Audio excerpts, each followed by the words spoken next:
अस्सलामुअलैकुम, मैं हूं फैसल तारड़। आज 18 अगस्त 2020 है और आज दिन है मंगल का। आज मेरे पास बेशुमार मौज़ूआत थे, जिनमें सबसे पहला और मेन मौजू ये था कि तहरीक इंसाफ की हुकूमत को 2 साल मुकम्मल हो चुके हैं, तो उस पर बात की जाए और आपको बताया जाए कि पाकिस्तान ने क्या कुछ अचीव किया, क्या पाकिस्तान को अचीव करना चाहिए था। इसके अलावा मेरे पास बेशुमार खबरें थी कि किस तरह से चीन भारत को सबक सिखा रहा है, किस तरह से माशी तौर पे बेड़ा गर्क कर दिया है चीन ने भारतीय बैंकों से अपने पैसे उठा लिए हैं, जिसके बाद भारतीय बैंक बिल्कुल ही दिवालिया हो चुके हैं। लेकिन सऊदी अरब और इसराइल अमेरिका के हवाले से इतनी खबरें हैं कि मैं समझता हूँ इस वीडियो में मैं आपके सामने इन्हीं मौज़ूआत पर बात करूँ। तो सबसे पहली खबर आज 18 अगस्त 2020 की डॉन न्यूज़ की खबर है पाकिस्तानी कि सऊदी अरब भी इसराइल को तस्लीम करे जिस तरह से तस्लीम किया है यूएई ने। ये अमेरिका की जानिब से वाज़िया पैगाम आया है। अमेरिका ने यह कहा है कि अब मुत्तहिदा अरब अमारात ने एक्सेप्ट कर लिया है इसराइल को। अब सऊदी अरब तुम्हारी बारी है, जल्दी से कबूल करो इसराइल को। और याद रखें ये डेवलपमेंट कब हो रही है, ये खबर कब आ रही है, जब आर्मी चीफ कमर बाजवा कल सऊदी अरब का दौरा करके वापस आए हैं। कल पाकिस्तान के आर्मी चीफ ने सऊदी अरब का दौरा किया है। किस लिए दौरा किया है? ताकि हालात नॉर्मल हो सकें, ताकि सऊदी अरब को वाज़िया जवाब दिया जा सके कि पाकिस्तान की पोजीशन क्या है। और आज 18 अगस्त को अमेरिका की जानिब से ये धमकी दी जाती है या मुतालबा किया जाता है सऊदी अरब से कि फ़ौरन से उसी वक्त जैसे यूएई ने कबूल किया है इसराइल को, आप भी करो। अब AFP एक न्यूज़ एजेंसी है, उसकी रिपोर्ट के मुताबिक ट्रंप के दामाद जैरेड किशनर ने कहा है कि यह सऊदी अरब के हक में बेहतर होगा कि वो यूएई की तरह ताल्लुकात बहाल कर ले। अब क्यों ताल्लुकात बहाल कर ले, क्यों ताल्लुकात बहाल कर ले? इस खबर से पहले कल 17 अगस्त की खबर मैं आपके सामने रख लूं, उसके बाद आप इस बात को समझेंगे। 17 अगस्त 2020 कल एक खबर शाया होती है जिसमें इसराइल से जो मुआहदा हुआ है मुत्तहिदा अरब अमारात का, उसमें यूएई के वज़ीर ख़ारजा ये कहते हैं कि हम इसलिए मुआहदा नहीं कर रहे, बात समझिएगा, हम इसलिए नहीं इसराइल से मुआहदा कर रहे कि हम ईरान को निशाना बनाएं, हम इसलिए नहीं कर रहे, हम तो फ़लस्तीन के लिए कर रहे हैं, हम तो ज़ाती बिजनेस के लिए कर रहे हैं, हम तो खित्ते में अमन के लिए कर रहे हैं। बात समझिएगा, 17 अगस्त को यूएई के वज़ीर ख़ारजा ये कहते हैं कि हम ईरान को निशाना बनाने के लिए इसराइल से मुआहदा नहीं कर रहे। आज 18 अगस्त अमरीकी सदर ट्रंप के दामाद जैरेड किशनर ये कह रहे हैं कि सऊदी अरब भी एक्सेप्ट कर ले यूएई की तरह इसराइल को, ये सऊदी अरब के हक में बेहतर है ताकि ईरान को निशाना बनाया जा सके, ताकि ईरान का असर व रसूख कम किया जा सके।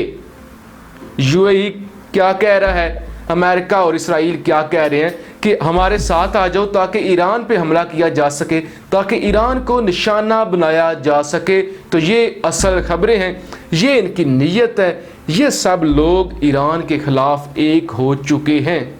अब जी एक और अहम खबर ये है कि इसराइल ने बाकायदा तौर पे यूएई को यरूशलेम का दौरा करने की दावत दे दी है। इसराइली सदर रेवलिन ने ख़त लिखा है मुत्तहिदा अरब अमारात की हुकूमत को और उनको कहा है कि आप फौरी तौर पे यरूशलेम का दौरा करें, आप हमें मेहमान नवाजी का मौका दें और आएँ, देखें हमारा स्ट्रक्चर, देखें हमारे मुल्क को विज़िट करें ताकि हालात मामूल पर आ सकें। लिहाजा ये जो 2 खबरें मैंने आपके सामने रखी हैं, इससे ये बात वाज़िया होती है कि अरब बिक चुके हैं, अरब सौदा कर चुकी हैं, अरब इस बात का फ़ैसला कर चुके हैं कि हमने अब चलना है इसराइल के साथ, हमने यहूदियों के साथ चलना है। लिहाजा मेरे ख्याल से अब इनको कोई ज़्यादा मुसलमान कहने की ज़रूरत नहीं है। हम जो इनका एक पर्दा समझते थे कि ये मुसलमान हैं, ये मुसलमानों जैसा लिबास पहनते हैं, ये मुसलमानों की तरह बातें करते हैं, लेकिन अब सऊदी अरब की आले सऊद, पूरा सऊदी अरब नहीं, आले सऊद और यूएई और ओमान, बहरीन, इन लोगों का पर्दा उतर चुका है कि ये भी यहूदी हैं, ये भी यहूदी नवाज हैं। अब एक और अहम खबर आपके सामने रखना चाहता हूँ। सोशल मीडिया पे एक जो मरासला है, एक ख़त है, एक तहरीर है, वो वायरल हो रही है। उसमें जो इसराइल के पहले सदर हैं, ये तहरीर 1967 में शाया हुई, लिखा गया है कि हमें अरब से ख़तरा नहीं है, हमें अरब से बिल्कुल ख़तरा नहीं है, हमें ख़तरा है इस खित्ते में नया जो मुल्क वजूद में आया है जिसका नाम है पाकिस्तान। अब हमारा पहला टारगेट ये होना चाहिए कि हमने पाकिस्तान को कैसे तबाह करना है, और ये अल्फाज है किस तरह से हमने पाकिस्तान को सफाई हस्ती से मिटाना है ताकि हमारे टारगेट अचीव हो सकें। वो लिखते हैं कि अगर हमने पाकिस्तान को टैकल करना है तो उसके लिए हमारे पास भारत है। भारत जो कि एक सेकुलर मुल्क है, लेकिन भारत के अंदर वो जो कट्टर हिंदू हैं, जो इंतहा पसंद हैं, अगर उन पे पैसे लगाए जाएं मोदी जैसे लोगों पे, तो हम पाकिस्तान के ख़िलाफ़ एक नया महाज खोल सकते हैं और हम भारत को मजबूत करके भारत के जो इंतहा पसंद हिंदू हैं उन पे इन्वेस्टमेंट करके हम पाकिस्तान से निमट सकते हैं। और इसमें बताया गया है कि सऊदी अरब और यूएई और इस तरह के जितने भी ममालिक हैं वो इसराइल के लिए ख़तरा नहीं है, वो इसराइल का कुछ नहीं बिगाड़ सकते। अगर इस सफाई हस्ती पे इसराइल को किसी मुल्क से ख़तरा है तो वो पाकिस्तान है। लिहाजा ये ख़त, ये तहरीर वायरल हो रही है जिसमें इसराइली पहले सदर पाकिस्तान के बारे में ये अल्फाज इस्तेमाल कर रहे हैं। यही वजह है कि आर्मी चीफ पाकिस्तान को भी मतलब यरगमाल बनाने की कोशिश की जा रही है, ब्लैकमेल किया जा रहा है, पाकिस्तान को धमकाया जा रहा है कि हम तेल वापस ले लेंगे, हम पैसे वापस ले लेंगे, हम इस तरह से करेंगे, हम बंदे निकाल देंगे। तो ये सूरत हाल है।